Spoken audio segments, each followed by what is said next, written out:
এই রমজানে একটি নামাজের কথা বলবো, শত কষ্ট হলেও এই নামাজটা আপনি ছাড়বেন না, একবার হলেও এই নামাজটা আপনি পড়বেন।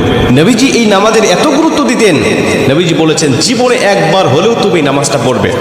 এই হাদিসটি ইবনে মাজাহ শরীফের, তিরমিজি শরীফের এবং আবু দাউদ শরীফের 1297 নম্বর হাদিসের মধ্যে এই হাদিসটা বর্ণনা হয়েছে এই নামাজের কথা।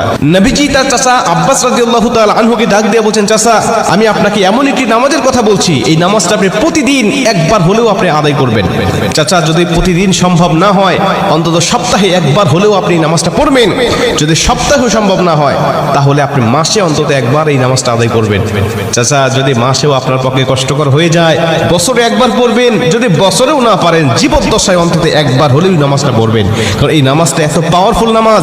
এই নামাজটা আদায় করার কারণে আপনার প্রকাশ্যে অপ্রকাশ্যে যত গুনাহ করেছেন, আপনার ইচ্ছায় অনিচ্ছায় যত গুনাহ করেছেন, আপনার অতীত জীবনে যত গুনাহ করেছেন, সব গুনাহ আল্লাহ আপনাকে ক্ষমা করে দেবে। চাচা এই নামাজটার নিয়মটা একটু ব্যতিক্রম। এই নামাজটাকে বলা হয় সালাতুত তাসবিহ। এই নামাজের মধ্যে অতিরিক্ত কিছু তাসবিহ পাঠ করতে হয়। সুবহানাল্লাহ, আলহামদুলিল্লাহ, লা ইলাহা ইল্লাল্লাহ, আল্লাহু আকবার। এই চারটা তাসবিহ একত্রিত করে সুবহানাল্লাহি ওয়াল হামদুলিল্লাহি ওয়া লা ইলাহা ইল্লাল্লাহু আল্লাহু আকবার, এই তাসবিহগুলো, এই বাক্যগুলো এখানে পাঠ করতে হয়। 4 রাকাত বিশিষ্ট এই নামাজ সালাতুত তাসবিহ 4 রাকাত পড়তে হয় এক নিয়তে। 4 রাকাত নামাজে প্রতি রাকাতে 75 বার করে করে মোট 300 বার এই তাসবিহটা পাঠ করতে হয়। সুবহানাল্লাহি ওয়াল হামদুলিল্লাহি ওয়া লা ইলাহা ইল্লাল্লাহু আল্লাহু আকবার। এই তাসবিহটা, এই দোয়াটা 75 বার করে করে প্রতি 4 রাকাতে মোট 300 বার করে আপনি পাঠ করবেন। কি নিয়মে পাঠ করবেন আমি আপনাকে নিয়মটা শেখাচ্ছি।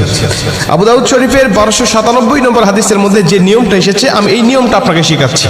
আমাদের সমাজে আর বেশ কিছু মানুষ বেশ কিছু নিয়ম বলে, কিন্তু আমি আপনাকে হাদিস থেকে সরাসরি নিয়মটা জানাচ্ছি। এটা আপনি রেকর্ড করে নেন, খাতা কলম থাকলে লিখে নেন। প্রয়োজনে এটা যত সোশ্যাল মিডিয়াতে যাবে, ফেসবুক ইউটিউবে যাবে, এটা আপনি সেভ করে নিজ আইডিতে শেয়ার করে রেখে দিবেন, যাতে আপনিও শিখতে পারেন, অন্য মানুষকে শিখাতে পারেন। আপনার শেখানোর কারণে কেউ যদি নামাজটা আদায় করতে পারে, ও যে সওয়াবটা অর্জন করবে, সওয়াবের একটা অংশ আল্লাহ আপনার আমল নামায়ও দান করবে।